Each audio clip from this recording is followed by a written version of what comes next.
नमस्कार दोस्तों। आज के इस वीडियो में हम देखेंगे क्लास 12th के हिस्ट्री सब्जेक्ट के चैप्टर 6 को, जिसमें हम बात करेंगे इस चैप्टर के टॉप 45 ऑब्जेक्टिव क्वेश्चन को, जो आपके 12th बोर्ड एग्जाम के लिए काफ़ी इम्पोर्टेंट होने वाला है। यदि आपने हमारा पहला वीडियो नहीं देखा है, जिसमें हमने चैप्टर 5 के टॉप VVI ऑब्जेक्टिव क्वेश्चन को पहले ही करा दिया है, तो आप जा करके वो वाला वीडियो देख सकते हैं। लिंक मैं डिस्क्रिप्शन में दे दूंगा। इस वीडियो में उन्हीं क्वेश्चन को शामिल किया गया है जो 12th बोर्ड एग्जाम के लिए काफ़ी इम्पोर्टेंट है और जो क्वेश्चन पहले पूछ दिए गए हैं और जो इस साल पूछने की संभावना है। तो अपने वीडियो को स्टार्ट करते हैं, टाइम को वेस्ट ना करते हुए। हमारा पहला क्वेश्चन है, रामानंद के शिष्य का नाम क्या था, या फिर रामानंद के शिष्य कौन थे। ऑप्शन को देखते हैं, रैदास, कबीर, धन्ना एवं पीपा, या फिर इनमें से सभी, या ये तीनों चारों जो रामानंद के शिष्य हैं। तो इसका राइट आंसर हो जाएगा इनमें से सभी, ऑप्शन नंबर डी, ये सभी रामानंद के शिष्य थे। अगला क्वेश्चन है, तलवंडी किसका जन्म स्थान है। तो जो तलवंडी है किसका जन्म स्थान है। ऑप्शन है कबीर, नानक, रैदास या फिर मीरा।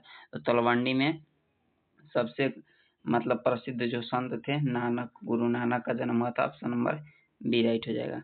अगला क्वेश्चन को देख लेते हैं। अगला क्वेश्चन है, संत कबीर का जन्म कहाँ हुआ था। मतलब कि जो कबीर थे उनका जन्म कहाँ हुआ था। दिल्ली, वाराणसी, मथुरा या फिर हैदराबाद में कबीर का जन्म हुआ था। तो कबीर जो थे इनका जन्म हुआ था वाराणसी में। ऑप्शन नंबर बी राइट हो जाएगा। अगला क्वेश्चन देख लेते हैं। अगला क्वेश्चन है, शेख मुइनुद्दीन चिश्ती का दरबार या फिर दरगाह स्थित है। मतलब कि शेख मुइनुद्दीन जो चिश्ती हैं इनका दरगाह कहाँ है। ऑप्शन है दिल्ली में, आगरा में, फतेहपुर सीकरी में या फिर अजमेर में। तो जो शेख मुइनुद्दीन चिश्ती हैं इनका दरबार अजमेर में। ऑप्शन नंबर डी राइट हो जाएगा। अगला क्वेश्चन को देख लेते हैं। अगला क्वेश्चन है, गुरु नानक का संबंध किस धर्म से। मतलब गुरु नानक किस धर्म को मानते थे। ऑप्शन को देख लेते हैं, सिख, इस्लाम, बहाई या फिर यहूदी धर्म को मानते थे। जो गुरु नानक थे वो सिखों के गुरु थे। तो इसका ऑप्शन नंबर ए हो जाएगा, गुरु नानक का संबंध सिख संप्रदाय से। अगला क्वेश्चन को देख लेते हैं। अगला क्वेश्चन है, निम्नलिखित में से महिला संत कौन थी। इनमें से कौन सी महिला संत थी। ऑप्शन है मीरा, अंडाल, कराइकल या फिर इनमें से सभी। तो ये तीनों के तीनों महिला संतों में से थी। ऑप्शन नंबर डी राइट हो जाएगा। अगला क्वेश्चन को देख लेते हैं।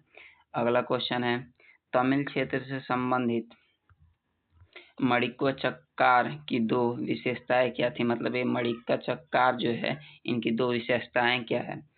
ऑप्शन ए है, कांस्य मूर्तिकार शिव अनुयायी भक्ति गीत की गायक थी। शिव अनुयायी तथा तमिल में भक्ति गीत के रचनाकार थे। तमिल भक्ति गान या फिर नृत्यकार या फिर उपयुक्त तीनों में प्रथम ठीक है। तो इसका ऑप्शन हो जाएगा, ऑप्शन नंबर बी हो जाएगा, ये भक्ति गीत के रचनाकार थी। अगला क्वेश्चन को देख लेते हैं। अगला क्वेश्चन नंबर 8 है, जगन्नाथ का शाब्दिक अर्थ क्या होता है। जो जगन्नाथ होता है शब्द है, इसका शाब्दिक अर्थ क्या होता है। तो जगन्नाथ का शाब्दिक अर्थ होता है, ऑप्शन को देख लेते हैं। ऑप्शन है संपूर्ण विश्व का स्वामी, विष्णु एवं शिव का अवतार, सभी का हितैषी या फिर इनमें से कोई नहीं। तो जगन्नाथ का जो शाब्दिक अर्थ होता है वो संपूर्ण विश्व का स्वामी। ऑप्शन नंबर ए राइट हो जाएगा। अगला क्वेश्चन को देख लेते हैं। अगला क्वेश्चन है क्वेश्चन नंबर 9 है, मरीचि थी। मतलब मरीचि कौन थी। वो एक बौद्ध देवी थी, जैन देवी थी या फिर हिंदू देवी थी। तो जो मरीचि थी वो एक प्रकार की बौद्ध देवी थी। ऑप्शन नंबर ए राइट हो जाएगा। अगला क्वेश्चन को देख लेते हैं। अगला क्वेश्चन है, 8वीं से 18वीं शताब्दी तक वैदिक देवकुल के जो 3 देवता पूरी तरह गौण हो गए हुए थे। मतलब कि जो 8वीं शताब्दी से लेकर के 18वीं शताब्दी थी, इनमें से कौन सा ऐसे 3 देवता थे जो गौण हो गए थे। ऑप्शन है वरुण एवं वायु तथा इंद्र, अग्नि, इंद्र तथा सोम, उषा, सूर्य तथा अदिति या फिर इनमें से कोई नहीं। तो इसका जो राइट आंसर हो जाएगा वो हो जाएगा अग्नि, इंद्र एवं सोम। ऑप्शन नंबर बी राइट हो जाएगा। अगला क्वेश्चन को देख लेते हैं। अगला क्वेश्चन यहाँ पर एक पेज छूट गया। अगला क्वेश्चन जो हमारा है वो है क्वेश्चन नंबर 11 है, सलीम चिश्ती का दरगाह कहाँ अवस्थित है। ये जो सलीम चिश्ती हैं जो सूफी परंपरा के अंतर्गत आते हैं, इनका दरगाह कहाँ है? तो सलीम चिश्ती का दरगाह आगरा में है। ऑप्शन नंबर ए राइट हो जाएगा। अगला क्वेश्चन को देख लेते हैं। अगला क्वेश्चन है नल पीरादिव्य प्रबंधन का वर्णन। नल पीरादिव्य प्रबंधन का वर्णन किया गया है, मतलब कहाँ किया गया है? संगम साहित्य में किया गया है, तमिल वेद में किया गया है, या फिर संस्कृतिक वेद में, या फिर मलयालम साहित्यिक कृति के रूप में किया गया है। तो ये जो नल पीरादिव्य हैं इनका वर्णन किया गया है तमिल वेद में। ऑप्शन नंबर बी राइट हो जाएगा। अगला क्वेश्चन को देख लेते हैं। अगला क्वेश्चन है अंडाल का सही परिचय क्या है? मतलब कि वो कौन सी संत थी, और वो अलवार थी या फिर नैनार थी? ऑप्शन को देख लेते हैं। तो जो अंडाल थी ये थी अलवार संत थी। अंडाल क्या थी? अलवार संत थी। इसका ऑप्शन नंबर ए राइट हो जाएगा। अलवार संत कहने का मतलब है कि वो मानती थी विष्णु को। अगला क्वेश्चन को देख लेते हैं। अगला क्वेश्चन है 10वीं शताब्दी तक जितने अलवार संतों की रचनाओं का संकलन किया गया था उनकी संख्या थी। मतलब कि 10वीं शताब्दी तक कितने ऐसे रचनाएं थी अलवारों का जिनका संकलन अर्थात उनको लिख दिया गया था। ऑप्शन को देख लेते हैं 12, 5, 18 या फिर 36।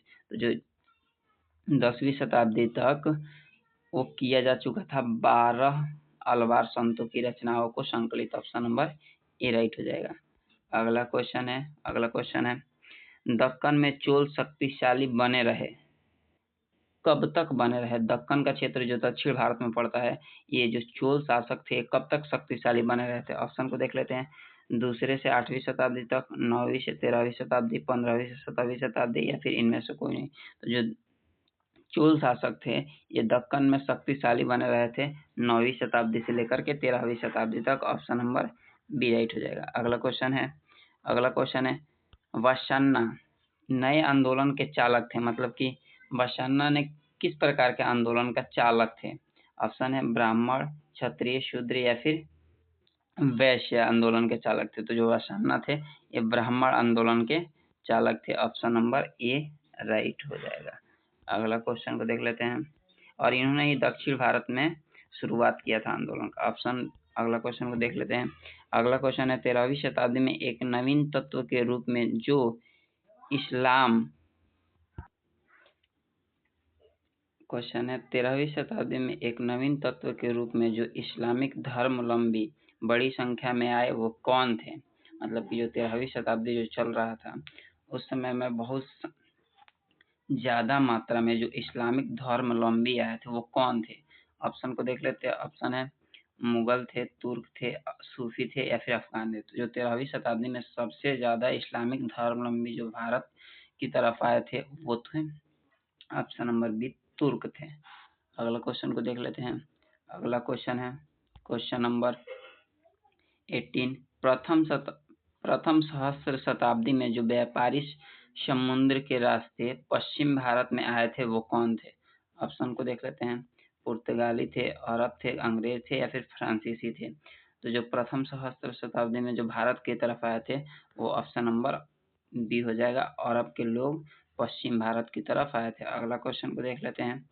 अगला क्वेश्चन है इस्लाम का जिस शताब्दी से उदय हुआ वह थी। मतलब कि इस्लाम का उदय किस शताब्दी में हुआ था? ऑप्शन है 7वीं शताब्दी, 13वीं शताब्दी, प्रथम शताब्दी, या फिर 10वीं शताब्दी। तो जो इस्लाम का उदय हुआ था वो उदय हुआ था ऑप्शन नंबर ए हो जाएगा। 7वीं शताब्दी में इस्लाम का उदय हुआ था। अगला क्वेश्चन को देख लेते हैं। अगला क्वेश्चन है बीजक में किसके उपदेश संग्रहित है? ये जो बीजक पुस्तक है इसमें किसके उपदेशों का वर्णन मिलता है?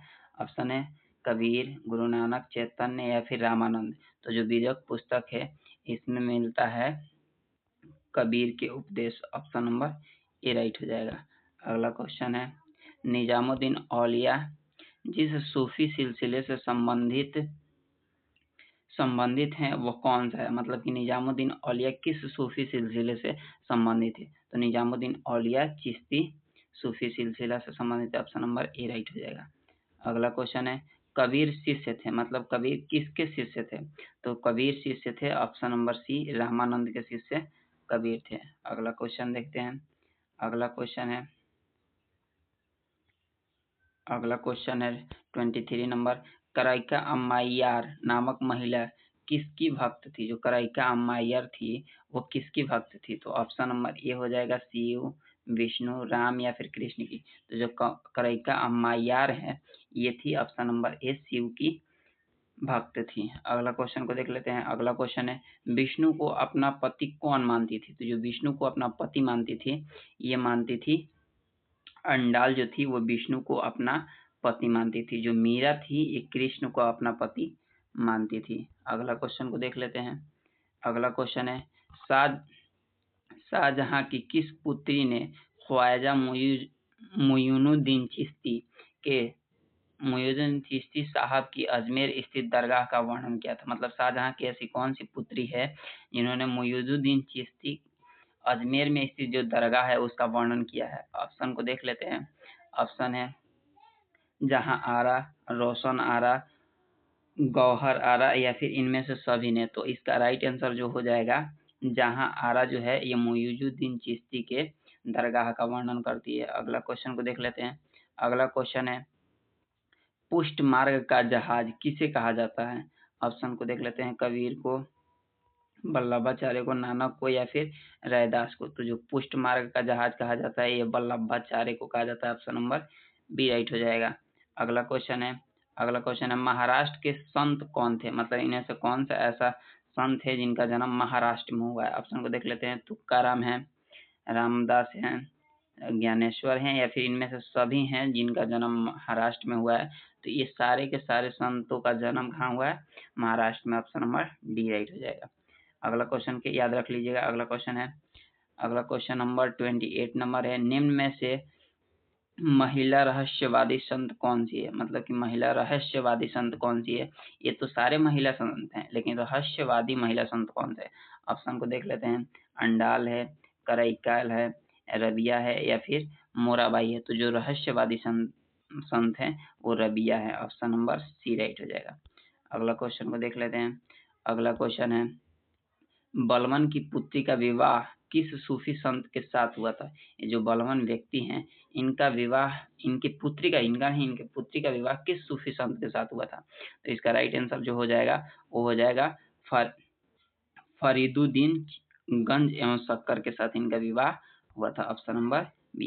एक ही व्यक्ति का इतना बड़ा नाम है। अगला क्वेश्चन को देख लेते हैं। अगला क्वेश्चन है, राजकुमार दर्रा का संबंध किस सिलसिले से है? तो जो राजकुमार दर्रा है इनका संबंध किस सिलसिले से है? तो इनका संबंध कादरी सिलसिला से है। कादरी को मदारी भी बोलते हैं। ऑप्शन नंबर सी राइट हो जाएगा। अगला क्वेश्चन है, ख्वाजा मुइनुद्दीन चिश्ती साहब की अजमेर स्थित दरगाह पर सर्वप्रथम कौन सा सुल्तान आया था? तो जो मुइनुद्दीन चिश्ती का दरगाह है इनके दरगाह पर कौन सा ऐसा सुल्तान है जो पहली बार आया था? ऑप्शन को देख लेते हैं। बलवन है, मोहम्मद बिन तुगलक है, अलाउद्दीन खिलजी है या फिर अकबर है? तो जो ख्वाजा मुइनुद्दीन चिश्ती के दरबार पर जो सुल्तान पहली बार आया था वो था Mohammad bin Tughlaq. Option number B right हो जाएगा। अगला क्वेश्चन को देख लेते हैं। सूफी संत की फिरदौसी शाखा निम्न में से कहाँ सबसे अधिक पनपी थी? जो फिरदौसी सूफी जो सिलसिला की फिरदौसी शाखा है सबसे पहले अधिक कहाँ पनपी थी? ऑप्शन को देख लेते हैं। बंगाल में, उड़ीसा में, दिल्ली में या फिर बिहार में? तो जो ये सिलसिला है ये अधिक सबसे अधिक फैली थी बिहार में। ऑप्शन नंबर डी राइट हो जाएगा। अगला क्वेश्चन को देख लेते हैं।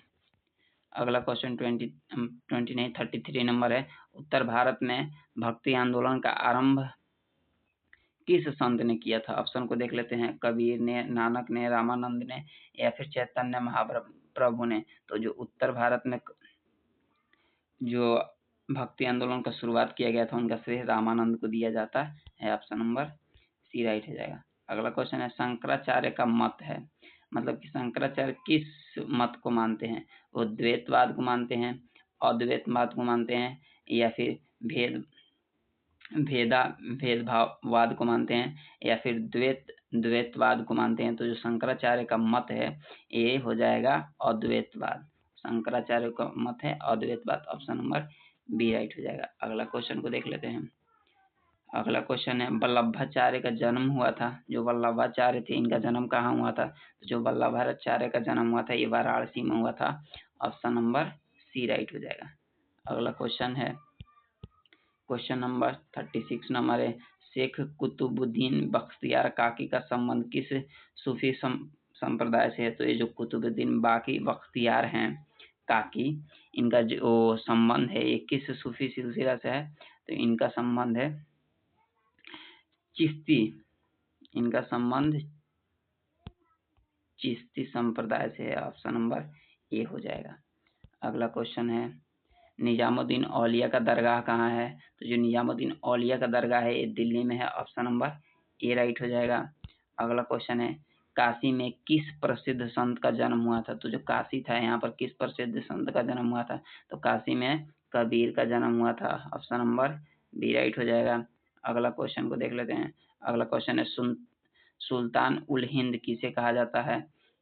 सुल्तान उल हिंद का मतलब हुआ हिंद का मतलब कि हिंदुस्तान का राजा या फिर हिंदुस्तान का बादशाह। तो किसे कहा जाता है? ऑप्शन को देख लेते हैं। सुल्तान उल हिंद कहा जाता है ख्वाजा मुइजुद्दीन चिश्ती को कहा जाता है। ऑप्शन नंबर ए राइट हो जाएगा। अगला क्वेश्चन देख लेते हैं। अगला क्वेश्चन है 41 नंबर। बंगाल के प्रसिद्ध संत कौन थे? बंगाल के प्रसिद्ध संत का नाम था Chaitanya Mahaprabhu. Option number A हो जाएगा। बाकी ये अदर स्टेट के संत हैं। अगला क्वेश्चन को देख लेते हैं। अगला क्वेश्चन है औरंगजेब का संबंध किस सूफी सिलसिले से था? जो औरंगजेब था वो अपना संबंध किस सूफी सिलसिले से रखता था? तो औरंगजेब ही एक ऐसा शासक था जो अपना संबंध रखता था। 39 नंबर क्वेश्चन है औरंगजेब का संबंध किस सूफी सिलसिले से था? ऑप्शन है चिश्ती सिलसिला से, सुहरावर्दी, कादरी या फिर नक्शवाद। तो इसका आंसर आप लोग कमेंट में बता दीजिए कि औरंगजेब का संबंध। ये क्वेश्चन मैं आपके ऊपर छोड़ देता हूँ। अगला क्वेश्चन को देख लेते हैं। अगला क्वेश्चन है किस भक्ति संत ने अपने संदेश के प्रचार के लिए सबसे पहले हिंदी का प्रयोग किया था? मतलब वो कौन सा ऐसा भक्ति संत थे जिन्होंने अपने संदेश यानी जो उनका ज्ञान था उसको प्रचार प्रसार करने के लिए हिंदी भाषा का प्रयोग किया गया था? ऑप्शन को देख लेते हैं। इसका जो राइट आंसर हो जाएगा ये राइट हो जाएगा रामानंद। इन्होंने उत्तर भारत में भक्ति आंदोलन की शुरुआत किया था। अगला क्वेश्चन को देख लेते हैं। अगला और लास्ट दो ही क्वेश्चन बचा है। 2.5 दिन की झोपड़ी का निर्माण किसने करवाया था? जो 2.5 दिन की झोपड़ी थी इसका निर्माण किसने करवाया था? तो 2.5 दिन की झोपड़ी का निर्माण करवाया था ऐबक ने, कुतुबुद्दीन ऐबक ने। ऑप्शन नंबर सी राइट हो जाएगा। अगला क्वेश्चन है कुतुब मीनार का निर्माण किसने कराया था? तो कुतुब मीनार का निर्माण करवाया गया था कुतुबुद्दीन ऐबक के द्वारा। ऑप्शन नंबर सी इसका भी हो जाएगा। अब हमारा क्वेश्चन हो गया समाप्त। अगर आपको वीडियो अच्छा लगा हो तो लाइक, सब्सक्राइब और शेयर जरूर करें। मिलते हैं अगले वीडियो के लिए। तब तक अपने पढ़ाई को कंटिन्यू रखिए।